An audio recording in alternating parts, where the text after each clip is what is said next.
E para abrir hoje, né, a série de seminários de 2023, a gente tem o Bernardo Modenese, que é doutor em economia pela University of Michigan e Research Fellow do Michigan Institute for Data Science.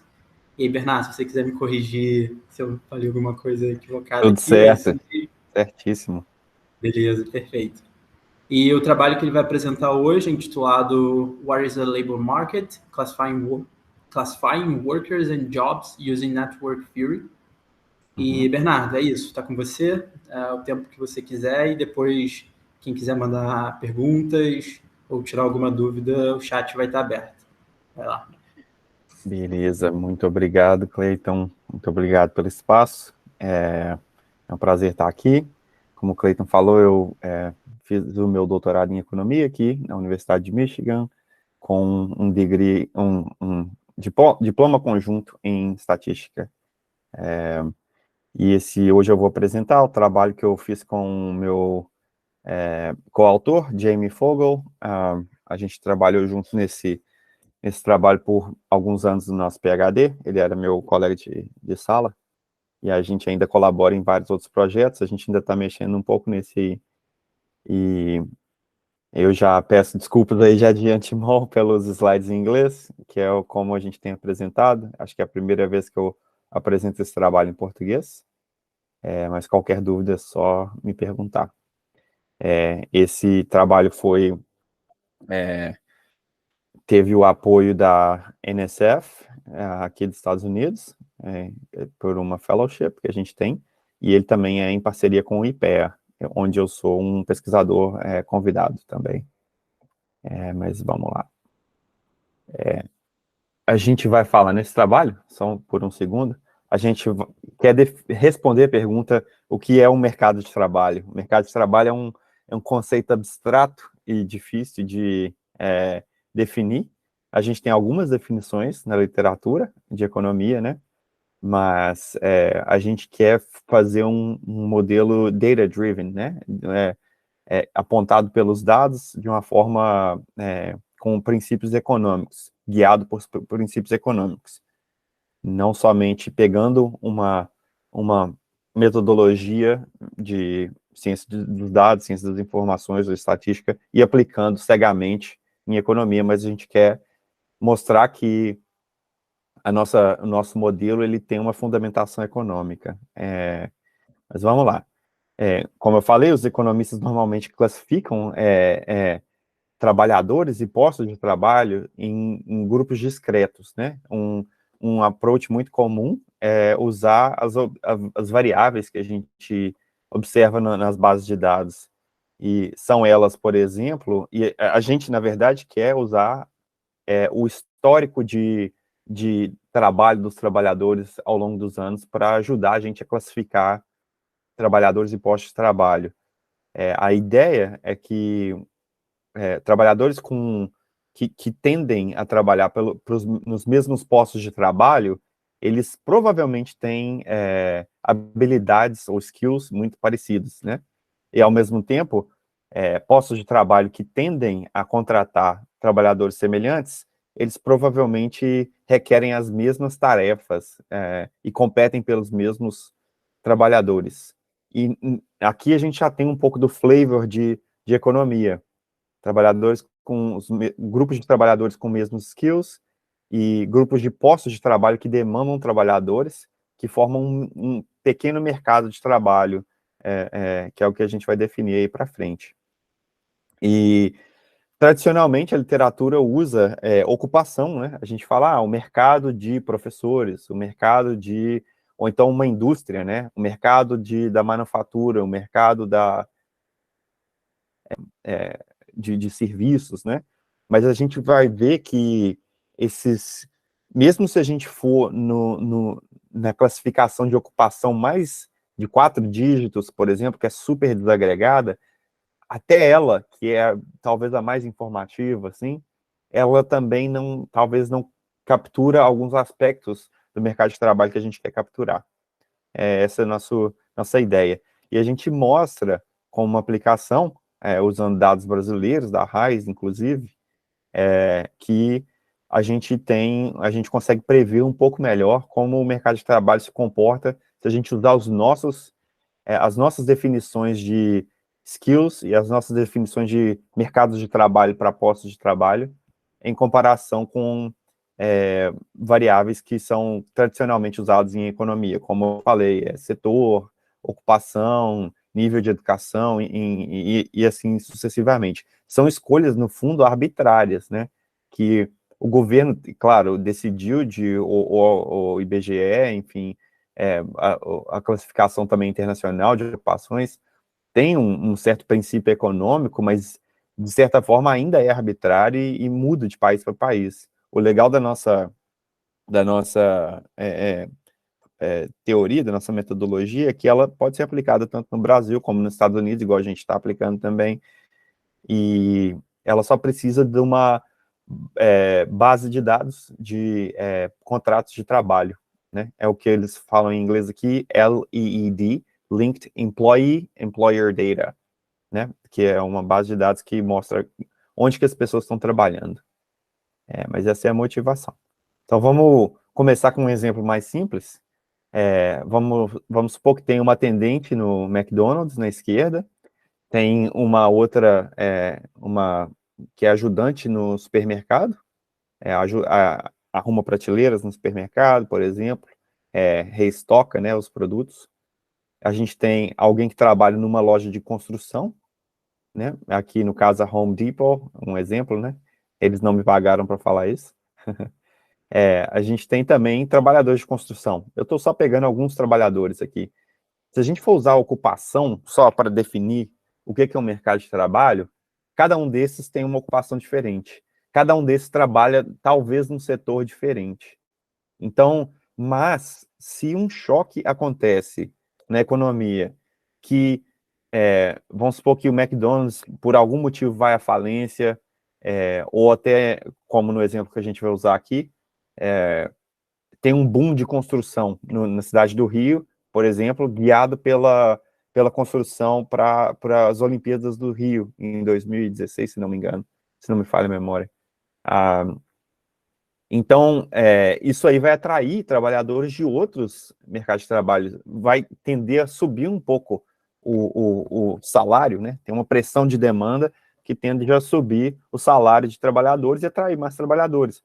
E é provável que trabalhadores de loja de construção vão trabalhar na construção, que eles já têm um certo conhecimento. Estão pagando um pouco melhor lá, eu vou para lá.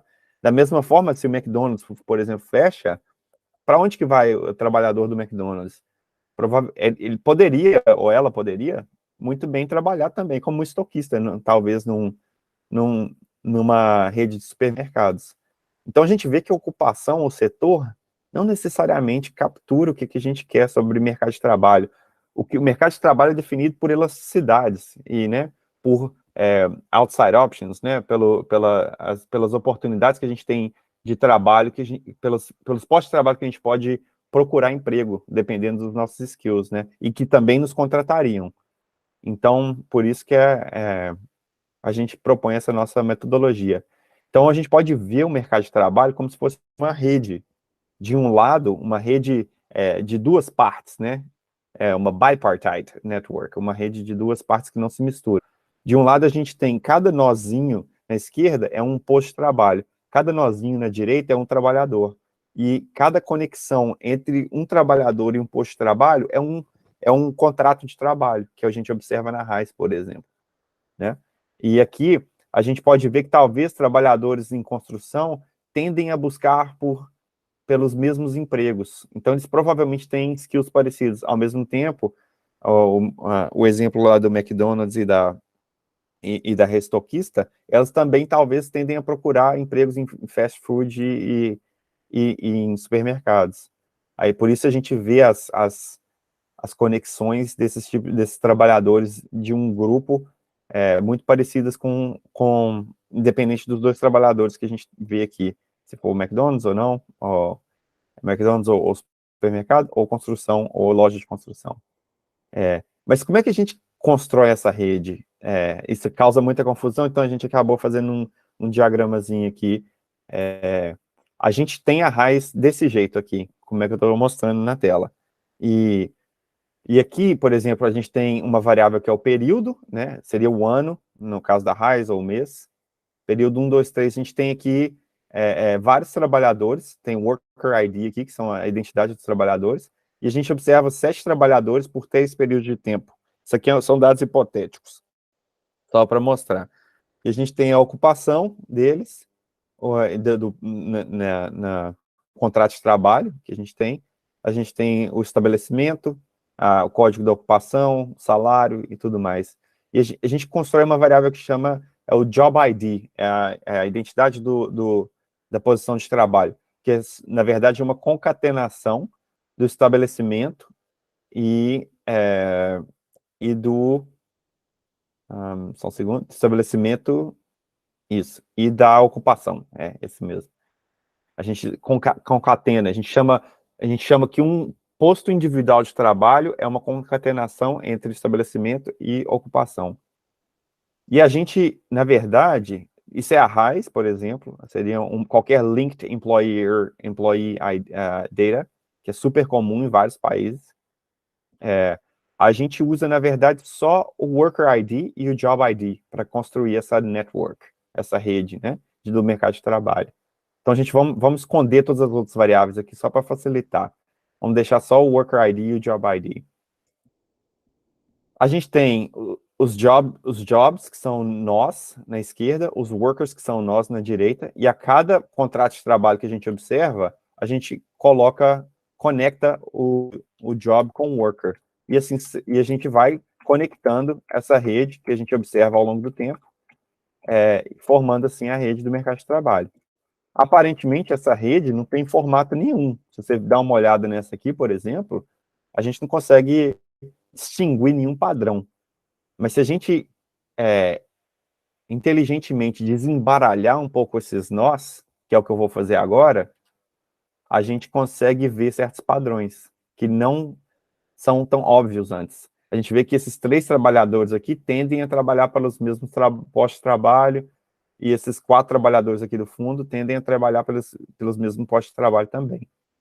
E a gente pode clusterizar ou agrupar esses postos de trabalho e trabalhadores e definir um mercado de trabalho como sendo trabalhadores com skills ofertando trabalhos para mercados de trabalho ou para grupos de postos de trabalho. Enfim, essa é uma ilustração do modelo. A gente pode voltar lá para o nosso exemplo, de como a gente constrói a rede a partir da raiz.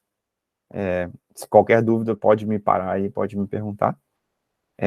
Mas vamos ser um pouco mais formal, né? Vamos falar, para a gente chamar os grupos de trabalhadores e os grupos de postos de trabalho, o que eles significam economicamente? Qual que é a intuição que a gente pode ter? A gente, no nosso modelo, a gente mostra que trabalhadores eles pertencem a um grupo latente de skill que a gente não observa, que a gente chama de IOTA, né? Da mesma forma, os postos de trabalho, eles pertencem a um grupo latente de tasks, né? As palavras em português faltando, de demandas, né? Que eles têm. E a gente chama esses grupos latentes de mercados, gama. E os trabalhadores decidem ofertar a mão de obra deles de acordo com uma vantagem comparativa. Por exemplo, o trabalhador I do grupo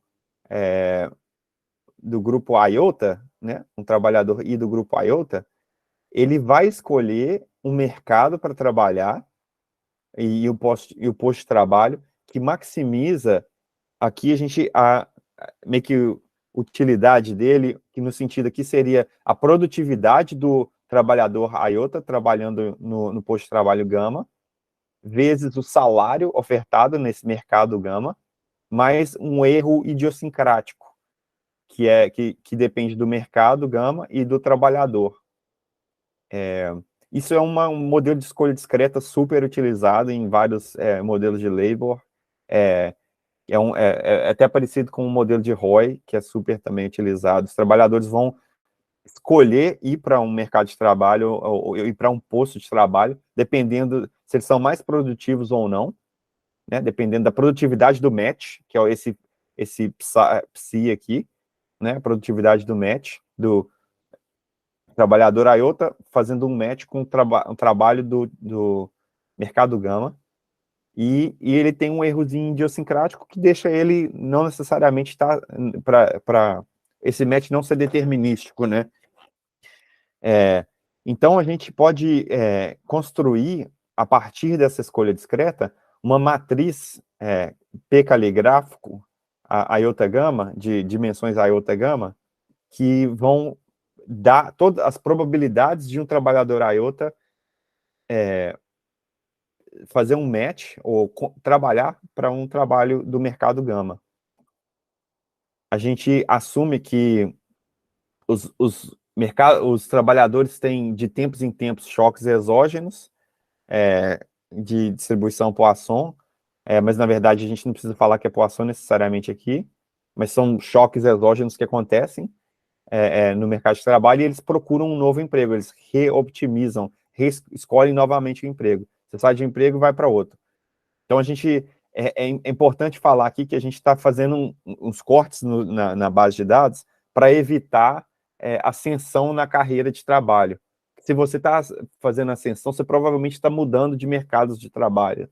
Você não compete mais pelos mesmos trabalhos que você competiam antes. Então, a gente está tentando fazer um período de tempo, usar um período de tempo curto da RAIS, para não evitar a job ladder, climbing job ladder, né?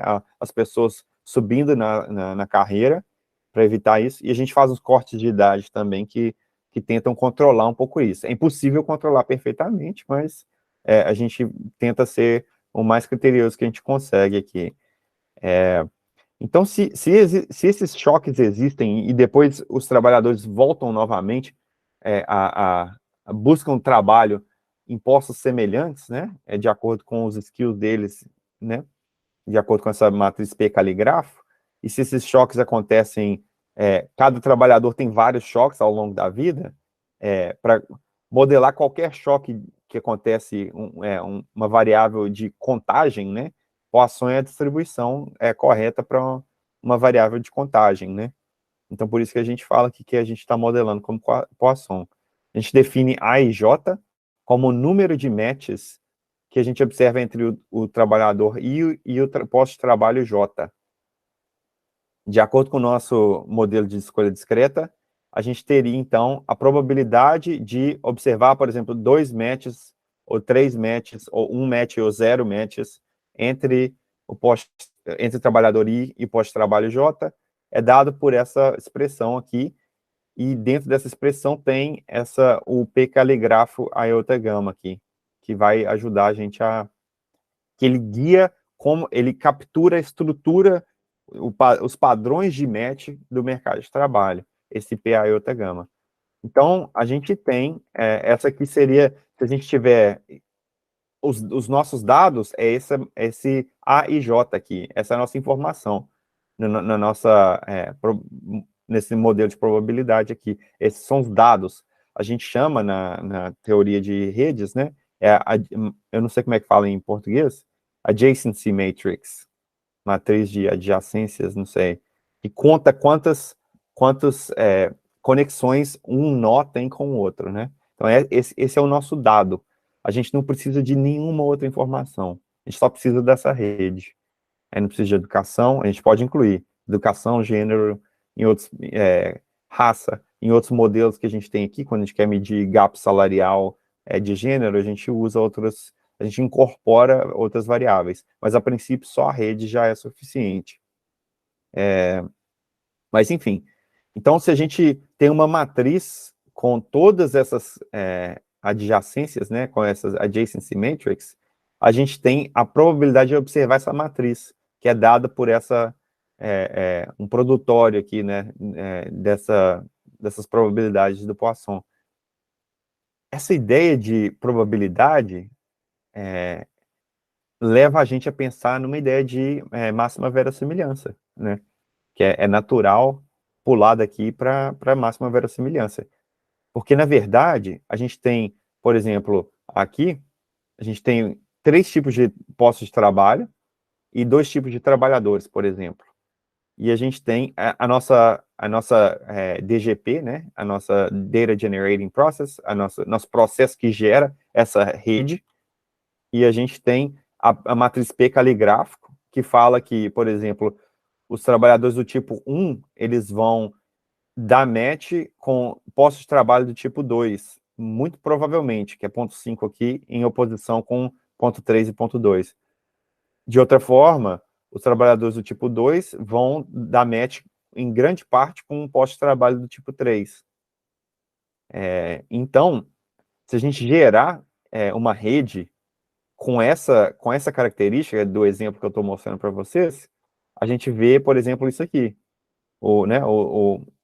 Os trabalhadores do tipo 2 estão massivamente dando match com postos de trabalho do tipo 3, gama 3. Mas, na realidade, a gente não conhece essa matriz. A gente observa a rede, mas a gente não conhece a matriz. Então, a gente tem que inverter o problema. A gente tem os dados e a gente tem que descobrir quais são os parâmetros que geram esses dados de forma mais verossímil, né? É um problema de máxima verossimilhança. Então,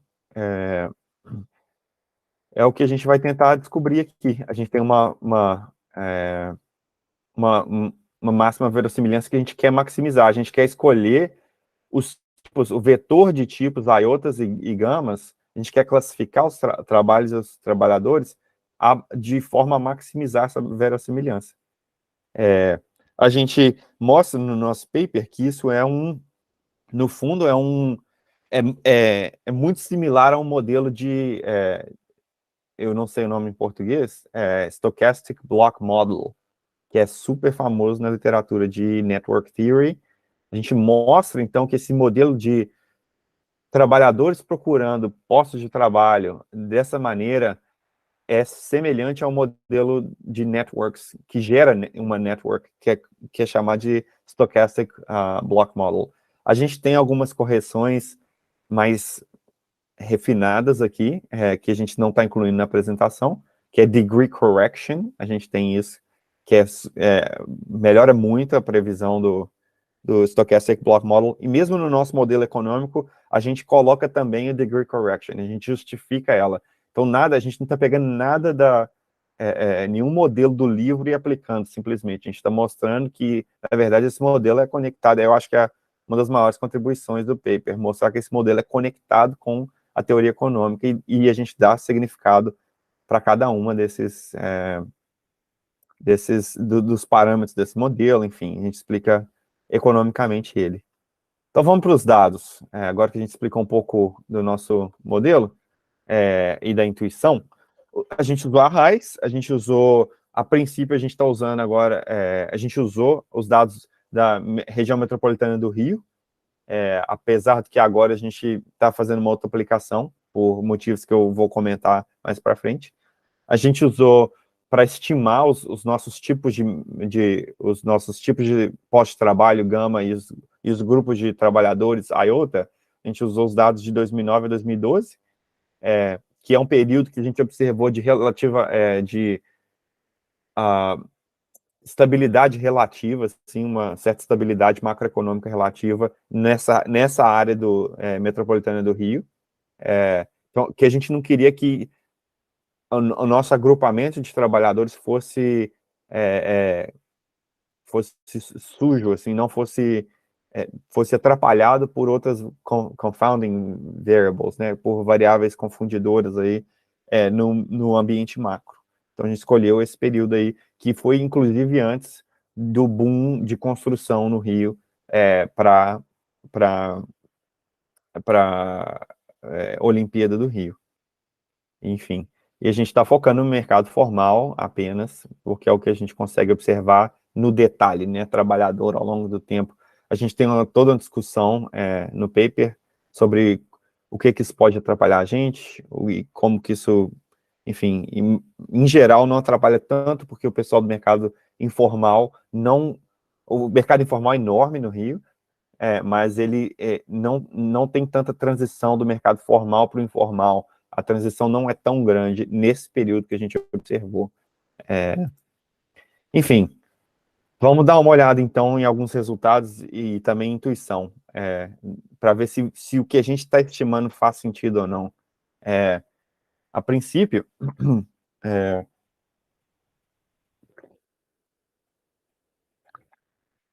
só um segundo, molhar a garganta aqui. A princípio, a gente tem, vamos supor que a gente usa, se a gente quiser usar um critério de classificação de trabalhadores super desagregado, que é os 6 dígitos, o código de 6 dígitos de ocupação de trabalhador. Que é o mais desagregado, é o mais descritivo, se a gente quiser, assim, vamos usar os dados no limite, assim, que a gente tem, as informações administrativas, né? Aí tem uma ocupação lá que chama Course Instructor, que agora me está fugindo o nome em português aqui, mas é um instrutor de cursos gerais, é uma coisa parecida com isso, assim. E a descrição dessa ocupação fala profissionais que vão criar cursos, desenvolver programas, enfim, ensinar materiais. Isso é super vago. Esses instrutores de curso, eles são professores de matemática, eles são professores de português, eles são professores de educação física. Quais que são os skills desses caras? Eles são professores de biologia? É meio difícil saber. Então, o que a gente fez vamos dar uma olhada num dos clusters que tem a maior quantidade de course instructors que a gente observa. Que esse IOTA é o tipo de trabalho nosso que a gente clusterizou usando a ferramenta de network, né? Que eu acabei de apresentar. Vamos dar uma tabulada aqui nas ocupações mais frequentes nesse cluster de trabalhadores. E o Course Instructor, né, o instrutor de curso, aparece como a primeira aqui. 15% desse grupo são instrutores de curso aí, né? E aí a gente dá uma olhada no resto. Quais são as outras ocupações? Técnico, professor de educação física, personal trainer, enfim, educador de atividades recreacionais. Então a gente percebe que esse grupo de trabalhadores que tendem a buscar por postos de trabalho semelhantes, eles são eles provavelmente têm skills, habilidades que são mais físicos, né? Mais de fisioterapia, de educação física, e eles são caracterizados como course instructors. Se a gente for para o segundo grupo, para o grupo que tem a segunda maior quantidade de course instructor dos nossos clusters, que eu vou mudar agora, antes era 17, o cluster 17 aqui, agora 52, o course instructor agora é a segunda posição, tem 7% de course instructors nesse grupo. E a gente vai dar uma olhada aqui nas ocupações, escola primária, escola de primeira a quarta série, ensinando adulto e criança, professor de ensino médio, professor de inglês, professor de curso livre, a tradução é horrível aqui, então, professor de ciências e matemática. Então, a gente vê que esse segundo cluster, apesar de ter course instructor nos dois clusters, o que o nosso modelo está fazendo, está mostrando para a gente, é que o modelo de redes, nosso modelo de redes, ele está quebrando ocupações em clusters com trabalhadores que têm skills parecidos. Esse cluster aqui é muito mais de professores que ensinam a parte mais cognitiva e de linguagem, enquanto no outro é muito mais ligado a físico. Então, isso é uma evidência que a gente está... E isso, a gente não está fazendo um cherry picking aqui, não.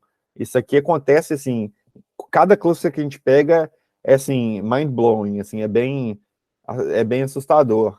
Então, isso nos dá, de certa forma, uma validação que o modelo está mais ou menos pegando o que a gente quer, que é trabalhadores que tendem a ter os mesmos skills, né, que procuram pelos mesmos trabalhos e têm os mesmos skills.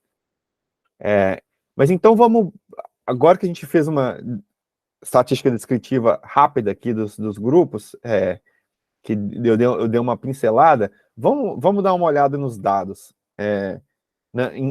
mais precisamente na capacidade de previsão que a gente pode ter com os nossos grupos. O nosso primeiro approach com os dados, que é esse agora, que é para prever os choques, os efeitos da Olympics, da Olimpíada no Rio de Janeiro, do boom de construção. A gente calibrou não só o boom de construção, mas a gente calibrou todos os setores. Tudo que mudou nesse tempo aí, de 2000, se eu não me engano, de 2014, final de 2012 até 2015, por aí, 14, 15, que a gente calibrou. Essa aqui é uma estimação estrutural. A gente tem um modelo de equilíbrio geral que está no nosso paper. A gente calibrou esse modelo de equilíbrio geral de acordo com produção de setor, enfim. E a gente tentou, com esse modelo, a gente usou duas classificações. Uma, a gente classificou os trabalhadores com ocupação. Eu vou classificar os skills de trabalhadores com ocupação. Eu vou classificar mercados usando setores. Então, estou usando os dados administrativos para definir o mercado de trabalho, para classificar trabalhos e pós-trabalho e trabalhador. E a gente usou também esse modelo de equilíbrio geral, agrupando trabalhadores de acordo com nossa metodologia. E a gente tentou prever a mudança na renda de trabalhadores usando esses dois modelos. A gente deu um choque no modelo, de acordo com as variáveis setoriais que a gente observa, as mudanças setoriais, a gente deu um choque no modelo, e a gente vê o que o modelo prevê. A gente rodou uma regressão. Se o modelo prevê bem, o que é previsto vai ser igual o que está no modelo. A mudança de renda atual, presente, é a mesma do modelo. Então, esse beta 1 aqui seria 1, teoricamente. Se o beta 0 seria 0 e o beta 1 seria 1, se tudo está certinho, se a gente está prevendo direitinho. E o que a gente vê é que com a classificação, com a nossa classificação para mercado, quando a gente agrupa trabalhadores com IOTAs e agrupa pós-trabalho com gramas, que é vindo da teoria de redes, a gente tem basicamente isso, 0 e 1 dos betas. Se a gente agrupar usando ocupação e setor, que são variáveis clássicas assim, de agrupamento nos papers, a gente tem estimadores muito diferentes, principalmente aqui, de 1. Aqui, o beta 1 é bem diferente de 1. Mas aí a gente pode falar, a gente tem um MSI melhor também, Mean Square Error, então a previsão é um pouco melhor. Mas a gente ainda pode falar que a gente não colocou estrelinhas nessa tabela, deveria colocar. Mas deveria ter uma estrelinha aqui, né? E aqui nenhuma estrela no beta 1. Beta 1 chapéu. Então, mas esse aqui vem de um modelo de equilíbrio geral, tem um monte de coisa acontecendo, é só uma primeira validação, assim, também, estrutural do modelo. Então, o que a gente fez e se a gente julgar essa parte estrutural no lixo e fazer só uma forma reduzida? O que a gente vai ter? Então, a gente se inspirou muito na literatura de shock exposure, que tem em labor, em trade labor, né? Que a gente quer medir o impacto nos ganhos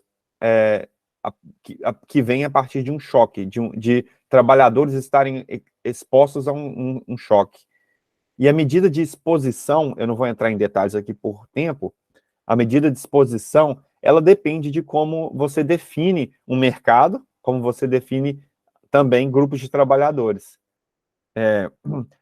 Então, um trabalhador vai estar tanto mais exposto se ele trabalha num mercado onde teve um choque muito grande, teve uma variação de produto muito grande ali, e ele também vai estar, e também na probabilidade dele trabalhar para esse mercado onde teve o choque. É assim que a gente mede essa exposição aqui, né? Isso é bem clássico, a gente não está reinventando a roda nem nada aqui, não. É só mais uma validação não estrutural do nosso modelo. Então, o jeito que a gente define grupos de trabalhadores e grupos de postos de trabalho é muito importante para essa regressão. E o que a gente mostra no paper é que se você definir trabalhadores que deveriam estar no mesmo mercado, você define erroneamente, a gente vai ter um attenuation bias, um viés de atenuação nesse beta 1 chapéu aqui. A gente vai medir o efeito da exposição ao choque vai ser muito menor se você coloca gente que não foi exposta ao choque, né? O efeito de exposição ao choque é uma média, né, a grosso modo, é uma média daqueles que foram expostos, né? Da mudança em ganhos para aqueles que foram expostos. Mas, então, se você coloca gente que não foi exposta corretamente, né? A gente vai estar tendo um viés de atenuação. Então, o que a gente faz aqui? A gente faz a regressão de novo, usando a nossa classificação para trabalhadores e pós-trabalho, vindo da teoria de redes que a gente desenvolveu, e uma outra classificação que vem, que é usando ocupação e setor, né? E o que a gente percebe é que a gente não só consegue ter um R2 muito maior, mas a gente também, o efeito do choque é muito maior para a gente, usando a nossa classificação de redes, quando comparado a setor e ocupação, que são as definições mais convencionais, né? E que é próximo de zero o efeito do choque, enquanto para a gente é 15% aqui, nesse modelo de log, acho que é o modelo de log, aqui não está escrito, mas é um modelo log linear. E esses modelos são comparáveis, enfim, a gente fez o dever de casa para mostrar que esses coeficientes são comparáveis aqui. Enfim, até então, a gente mostrou na forma estrutural, mostrou os resultados da forma estrutural, mostrou os resultados da forma reduzida.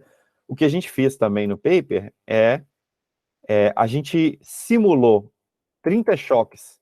A gente pegou o modelo estrutural, se você não acreditar muito no nosso modelo estrutural, porque tem muita coisa acontecendo, a gente falou assim, ok, vamos então assumir que vamos reduzir a quantidade de ruído que tem, vamos gerar dado a partir de um modelo de equilíbrio geral, assumindo que as nossas classificações são corretas, assim, assumindo que o nosso modelo é correto. A gente só quer ver se com a hipótese nula de que a gente está certo, a gente vai estar captando a coisa, a gente vai estar captando R2 melhor, a gente vai estar captando também um efeito de exposição maior também, e a verdade é que sim. E esses 30 choques a gente faz um choque positivo e negativo em cada setor no modelo de equilíbrio geral, e a gente vê que a gente tem, usando a nossa classificação para medir esses choques, a gente tem R2 maior, a gente tem o efeito da exposição muito maior para as nossas classificações, enfim. E a gente também, uma última coisa, antes de começar a encerrar aqui, a gente observa que os nossos mercados de trabalho, nossas definições de mercado de trabalho e de trabalhadores são grupos mais, o que a gente fala em inglês, self-contained, eles são mais autocontidos, eu acho que é a tradução, né? As pessoas não tendem a sair muito desses grupos e ir para outros lugares. Então, eles são grupos bem robustos, assim, e é o que a gente observa por várias medidas aqui. Mesmo se a gente usar setor, por exemplo, para definir o mercado, os trabalhadores das nossas definições estão mais agregados em setores específicos, assim. Eles não tendem a pular tanto entre setores. Enfim, essas são algumas medidas que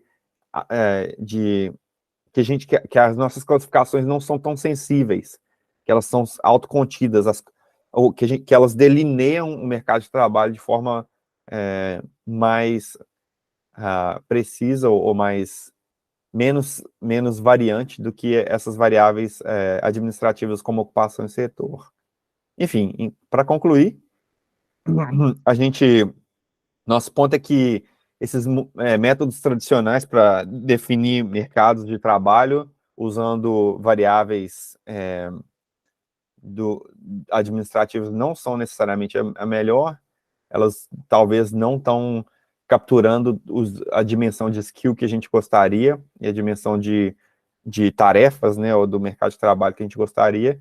A gente faz um reframe, né? A gente reformata a raiz para virar uma rede, né? É uma coisa que a gente até não viu até então.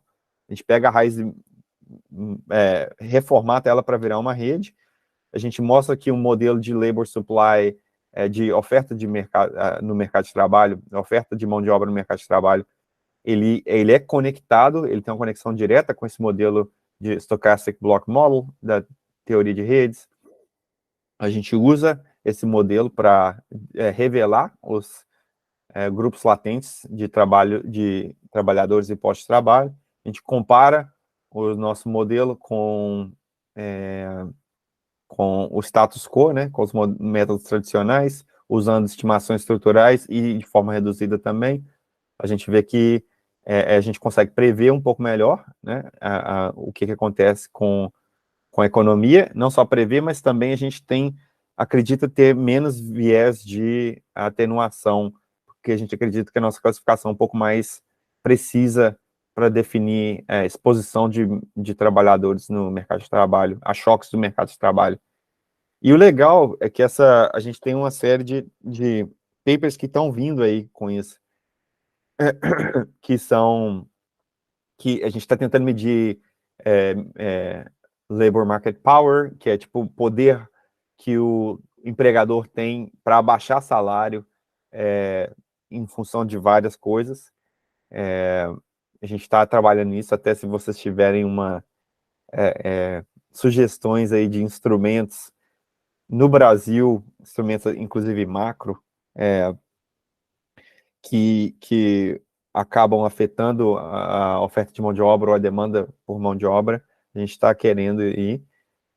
A gente está a gente está mudando um pouco também a aplicação, ao invés de usar a Olimpíada do Rio, a gente rodou o nosso modelo para uma área muito mais abrangente, agora para também ver como que a dimensão geográfica impacta nas nossas classificações.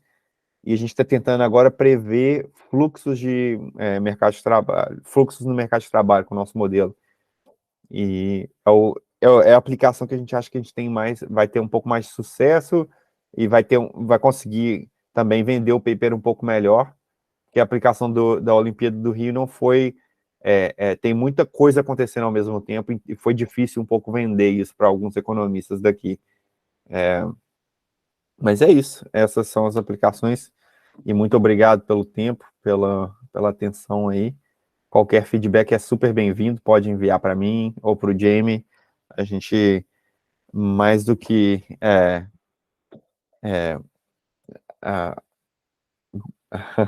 aprecia o feedback aí. Muito obrigado. Perfeito, Bernardo, perfeito. Muito obrigado pela apresentação, né? E parabéns, um tema super interessante, com várias pontuações, não só teóricas, como práticas também, né? Bem interessante. Eu tô aqui, eu tô com uma dezena de anotações e perguntas aqui, dúvidas, vou fazendo aos poucos, e aí depois a gente vai conversando sobre outros pontos. Claro, fica à vontade. Eu vou ver aqui se no nosso chat tem alguma pergunta, alguma questão. Acho que a gente tem um delay na transmissão, então eles vão escutando um pouquinho depois. Entendi. Tem aqui o Felipe Tavares, está parabenizando. Obrigado. Valeu, Felipe. Legal.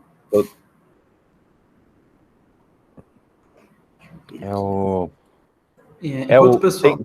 Tem muito mais detalhe no paper, né? O paper é imenso. A gente está agora para publicar tentando dar uma reduzida, assim, tentar ficar 30 páginas no máximo. A gente tem mais de 80, se contar com apêndice, vai para 100 e tantos.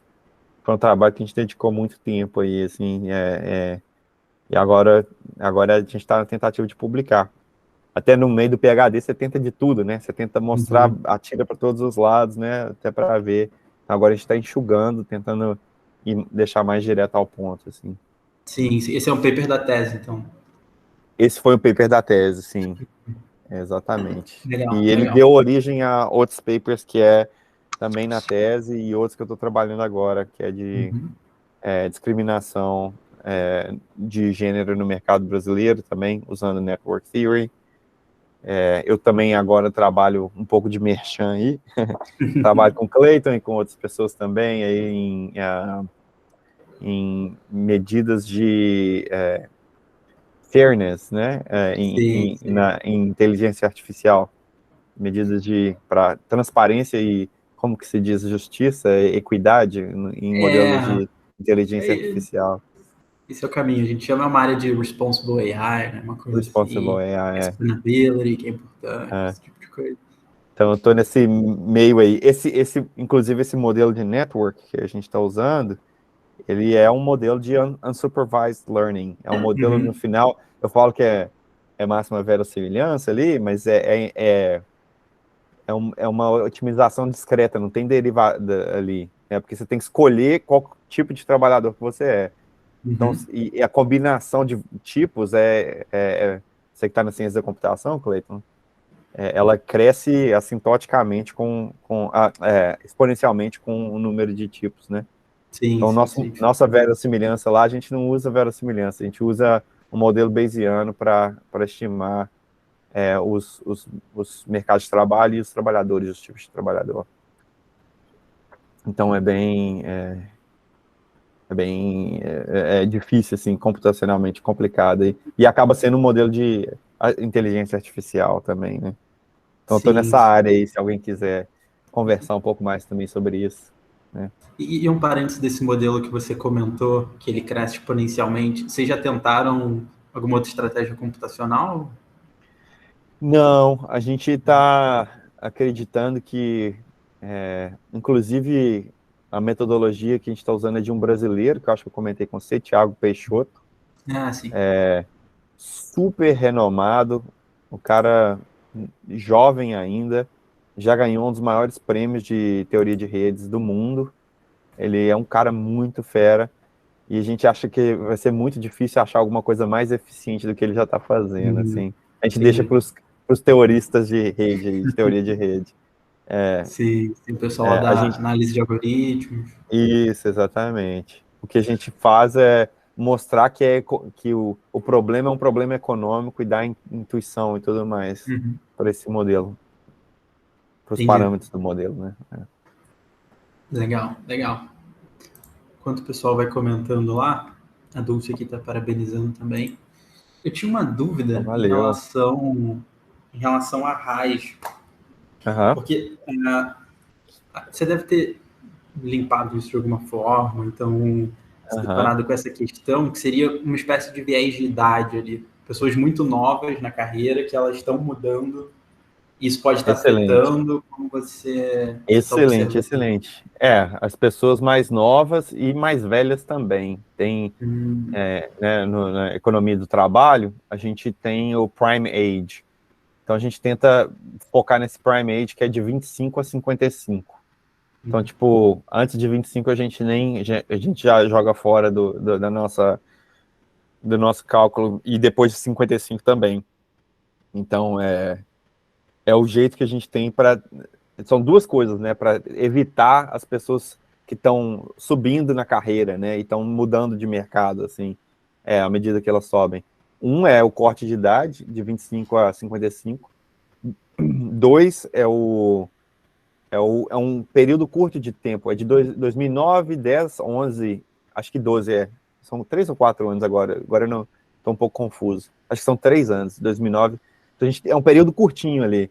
Então a gente acredita que as pessoas que estão mudando de mercado de trabalho não são tantas assim, em comparação com o resto, entendeu? Em 3 anos. Então, esse é o jeito que a gente tenta lidar com esse problema. entendi, entendi. Porque esse é um período também que foi bem conturbado, digamos assim, né? Porque você Sim, tem ali 2014, começa a crise, pensando do ponto de vista mais macro, né? Começa a sim. crise e você analisa a região metropolitana do Rio de Janeiro, você não chega até 2016, depois de 16, né? Acho que Aham, para em 16. Mas 16 tem uma crise fiscal, que 15 aham. poderia já estar sendo sinalizada, né? Entendi. Então, Por isso, Esse é um bom ponto. Por isso que a gente está tentando agora ao invés de ao que a gente vendia como prever o choque da Olimpíada do Rio, que a gente, na verdade, a gente estimou o modelo de 2009 a 11, eu acho, e de 12 até 14, mais ou menos, que é quando a gente observa os indicadores macros de setor de construção e outros, tipo, subindo assustadoramente. Aí é o que a gente está chamando de choque, mas a gente controla por todos os setores que estão mudando, não só por construção, sabe? Mas para tentar um pouco evitar esse problema de ficar preso nessas crises aí, a gente está tentando com o nosso novo, com o modelo que a gente rodou novo agora, para uma região maior, a gente rodou para o Sudeste inteiro, todos os estados do Sudeste de uma vez só, e a gente rodou para alguns anos também mais estáveis, a gente está tentando prever mais fluxo do mercado de trabalho, assim, melhor tentar comparar com a previsão que você teria com ocupação e setor, por exemplo, ou com outras variáveis também, não só ocupação e setor. Mas é complicado, cara, fazer paper, tirar essa parte. Tem outra coisa também, que a gente tem uma estratégia de identificação um pouco melhor agora também no paper novo, que a gente tem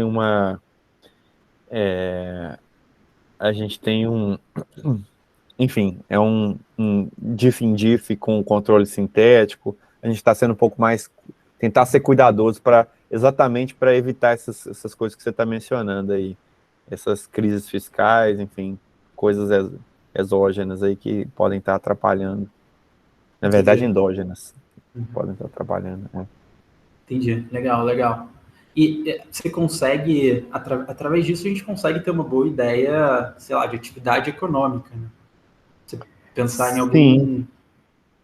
entendi, tipo, antecipar, porque a gente observou, por exemplo, você tem a crise em 2016, só que de alguma maneira você conseguiria antecipar, né, alguns movimentos no mercado de trabalho, já pensar em desaquecimento, alguma coisa em alguns setores, pensando já em policy, né, em políticas públicas e tal, que a gente consegue aplicar através desse modelo. Vocês chegaram a discutir policy em algum momento? Ou... Cara, eu até anotei aqui, é um excelente ponto. A gente nunca pensou em aplicação desse sentido, não. Que a gente está bem focado no mercado de trabalho. Acho que sua pergunta é ainda mais abrangente, que é tipo um pouco na macroeconomia ou talvez na economia além do mercado de trabalho, né, na produção. Você está olhando lá da produção, da indústria, né? Indústria, manufatura, serviço. E faz sentido demais, cara. Faz sentido demais. A gente não pensou nisso. É uma boa. Eu estava pensando aqui mais em monitoramento mesmo, sabe? Você Aham. utilizar essas observações de como... Porque tem um problema, claro, dos dados, né? A RAIS, ela, se eu não me engano, ela é anual, né? Tem um pouco disso, sim. Então você teria um monitoramento já com uma defasagem, mas ainda assim Aham. seria um monitoramento interessante. Sim. Sim. Legal, legal. E você tinha comentado de outras aplicações também. Tem várias perguntas aqui, eu vou À selecionar vontade só aí. algumas. Deixa eu ver se tem mais alguém aqui querendo perguntar. Está aberto aí o chat, quem quiser fazer mais perguntas. Depois eu vou deixar o link aqui do paper também. Sim, sim. Você tem ele disponível? Ou... Tem. Deixa eu pegar aqui. Beleza, beleza, que eu já deixo ali quem tiver interesse. Quem quiser dar uma olhada também no meu site, tem outros papers lá. Link para outros papers. Eu vou colocar aqui no chat. E tem. Beleza. Lá eles também conseguem achar esse paper aí. Tem o link para o paper. Beleza, vou colocar aqui no chat.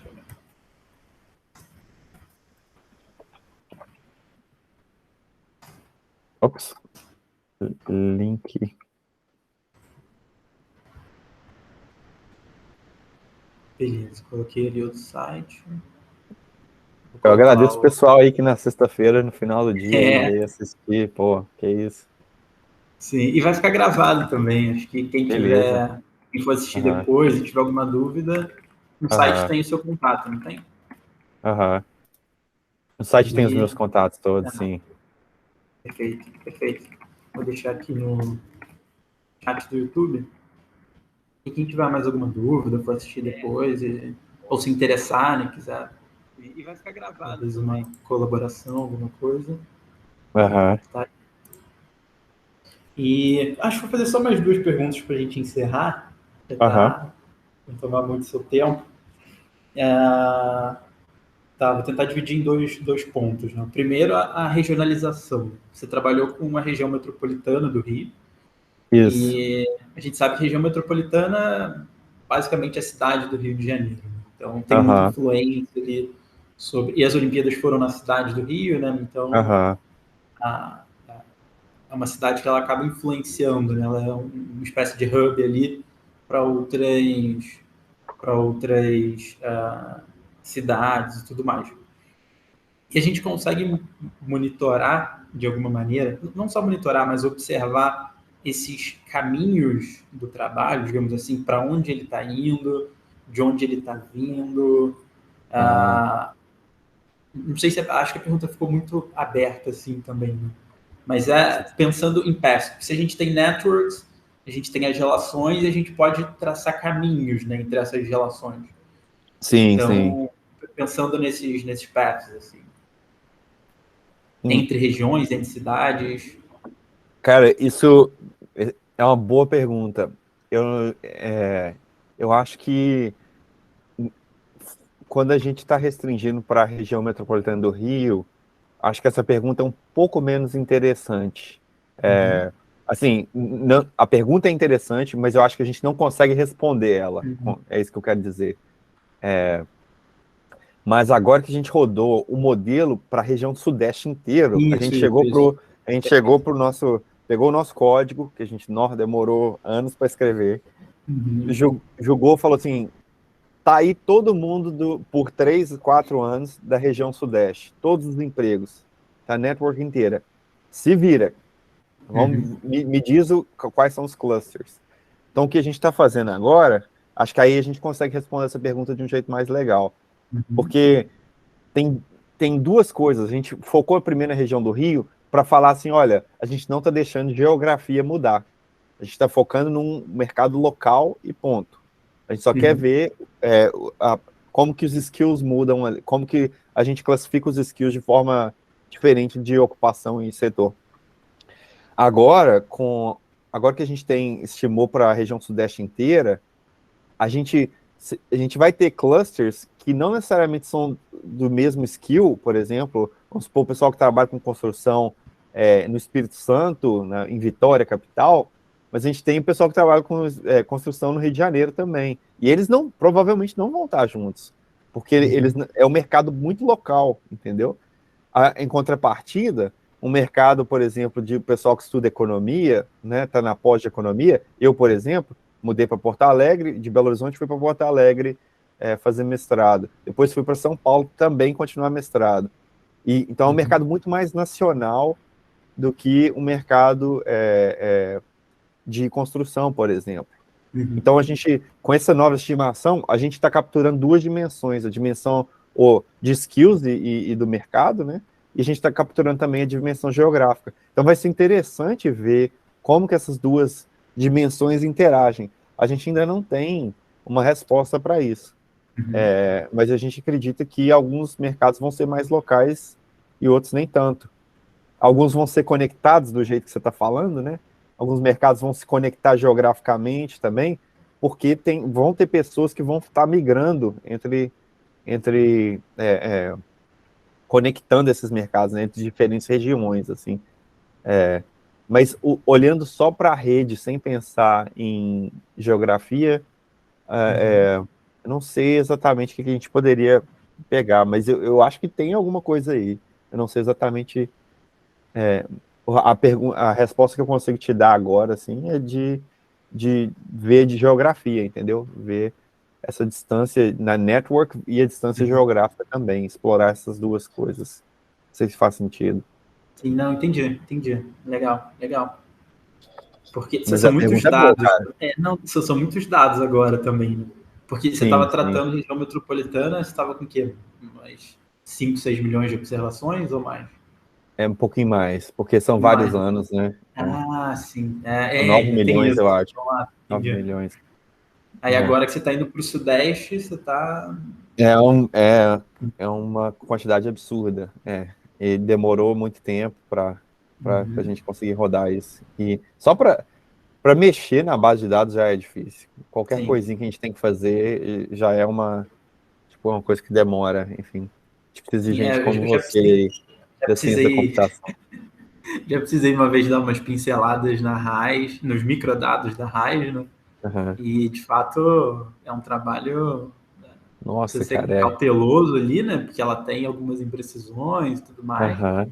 e que exige muito, né? Computacionalmente e tudo mais. Sim. Eu que sou Então, mais teórico, né? Eu estou na parte mais estatística e modelagem, né? Eu tenho menos paciência para isso. Mas o meu coautor fez um serviço assim fenomenal com código e tudo mais. Ele é excelente, então não tem nada a reclamar. A parceria funciona. legal, legal, É. perfeito. E ia perguntar mais algumas coisas. Acho que nesse ponto ainda, né? Ah, tá, era esse ponto. Você tem já muitos dados, Rio de Janeiro, agora muitos dados Sudeste. E quando a gente pensa em outros tipos de choque impactando o mercado de trabalho, e períodos mais recentes, né? Não olhando para a sua metodologia, olhando para os seus resultados, e agora pensando, você já falou de algumas propostas futuras, né? Que vocês estão pensando, propostas futuras que vocês estão pensando em como ampliar. E me parece que seria possível, por exemplo, a gente ver choque de juros, por exemplo, efeito de política Hum. monetária num determinado período, a gente fecha esse resultado, fecha esse experimento por um período específico e tudo mais, e tenta observar choque de juros, por exemplo, que é um choque muito mais difícil de você rastrear nesse impacto, nessa transmissão da política Hum. monetária até ela chegar no mercado de trabalho, né? Que é onde a gente Aham. está discutindo aqui agora. Então, ela vai, por exemplo, para os bens, impacta Sim, sim. inflação e tudo mais, e aí, no final, ela vai impactar ali o mercado de trabalho. Então, é difícil fazer talvez rastrear nesse caminho Aham. da política monetária até como ela impacta o, o mercado de trabalho. Mas a gente sabe que Uhum. existe o impacto de alguma forma. Sim. Com essa metodologia, me parece que a gente conseguiria, em algum momento, talvez entender esse choque. Faz sentido ou tá Eu, impreciso? sim, não, faz sentido. Acho que tem duas respostas, assim, dois approaches para essa pergunta que eu vejo de, de, assim, de supetão, sem pensar muito. A primeira delas é a gente está com uma metodologia que é boa para medir choques. Sim, Então, isso. sendo choque no juros, sendo choque independente do que for, ainda mais se você tiver um choque exógeno ou se tiver um instrumento para esse seu choque. Acho que a gente está com o ferramental certo para isso. Isso aí, a aplicação é mais instantânea. Medir o tamanho do choque, né? Uhum. Isso aí, ou como que talvez trabalhadores estariam expostos à inflação, não sei. Isso é também uma pergunta interessante. Talvez alguns trabalhadores estariam mais ou menos expostos à inflação do que outros, né? Ou política monetária. É, Sim, sim. Porque tô até até anotando. fechando aqui, desculpa Eu interromper, não. por exemplo, a gente consegue observar, pensando em policy mais uma vez, a gente consegue Aham, observar, às vezes, um incentivo para um determinado setor, e se você, incentivo fiscal, alguma coisa do tipo, para um aham, determinado setor, e que, sei lá, um conjunto de empresas, representações daquele setor, afirmam ou apontam que vai gerar tantos empregos se você diminuir a alíquota em tanto. Ah, entendi. Uhum. Então, por exemplo, a gente consegue observar se de fato esse impacto foi percebido ou não. Né? É difícil, a gente começa talvez a entrar em causal effect, né? Então, efeitos Aham, de exatamente, causalidade exatamente. ali, né? Que aí é muito Uhum. difícil hoje, se a gente pensa principalmente nesses setores de incentivo, né? Eles Uhum. observarem incentivos de diminuição de impostos, esse tipo de coisa, eles atestarem que um determinado incentivo gerou aquele número de empregos e tudo mais. Se aquilo foi de fato ok ou não, se de fato teve o Aham. impacto prometido ou não. Então, nesse sentido, a gente conseguiria observar esse choque também. Você diz que é bom para choque, então.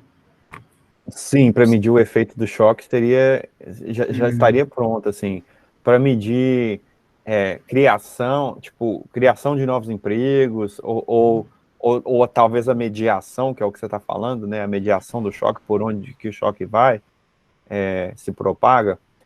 Aí eu, eu teria que voltar numa coisa um pouco mais estrutural, que seria, por exemplo, a gente tem um modelo de equilíbrio geral, que também deu um trabalho imenso para montar e, enfim, achar equilíbrio, código e tudo mais, mas que ele talvez ajudaria a responder um pouco isso. Se você sabe um pouco melhor de quais setores são mais sensíveis à política monetária e tudo mais, talvez teria como achar mediação do choque usando estrutura, mas aí teria que impor um pouco mais de estrutura, que é, por exemplo, esse modelo de equilíbrio geral que a gente teria, Sim, né?